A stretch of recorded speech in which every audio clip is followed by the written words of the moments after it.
there are those people that firmly believe, even at the time, that these students were subjected to a military chemical psychological testing. Echoes of MKUltra, which we know MKUltra officially, air quotes, officially ended in, I believe, 73. That's when they stopped it. But did they really? Which is they are still doing it today. But could these students been a part? Were they tested on by some aspect of offshoot of the MKUltra program? And is that how a Cuban immigrant started a military academy? For those people who aren't familiar with us and haven't heard our MKUltra, we've never actually done an MKUltra episode, but it's been in 2 or 3 different episodes. This was a CIA program that ran from 53 to 73. And like I said, 73 is in air quotes. Because it's definitely a lie. But this funded experiments into behavioral modification and mind control by using LSD as a dosing mechanism to gain control of the mind.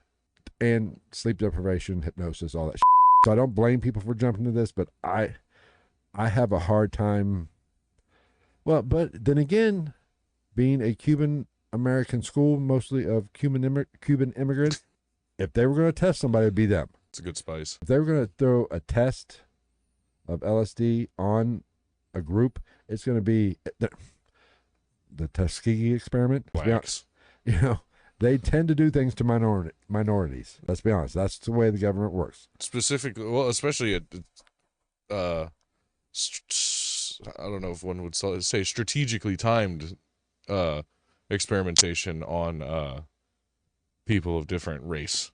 And 79 in Miami with Cubans would be a peak time to do such a thing, much like they did with African Americans when they were like just kind of getting their foot in the door of normally being part of society, right, in the like 30s and 40s.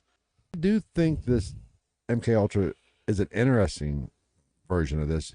You throw in the aspect that it was a military school, so there had to be the government was aware of it, the community in which it was in, what we just talked about. So tensions were high in the community.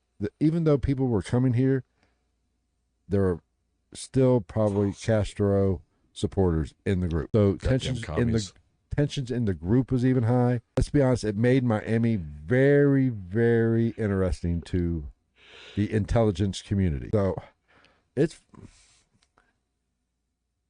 I will say, well, the government did it. I mean, I might lean more to the government than the devil, but the symptoms and things that have happened to these students, the way they reacted, are very MKUltra-ish. MKUltra adjacent. How they behave does sound a lot like a bad trip from what I've heard. But it's very important to say there is no documented proof of this. Of course, it's the CIA. There's not going to be.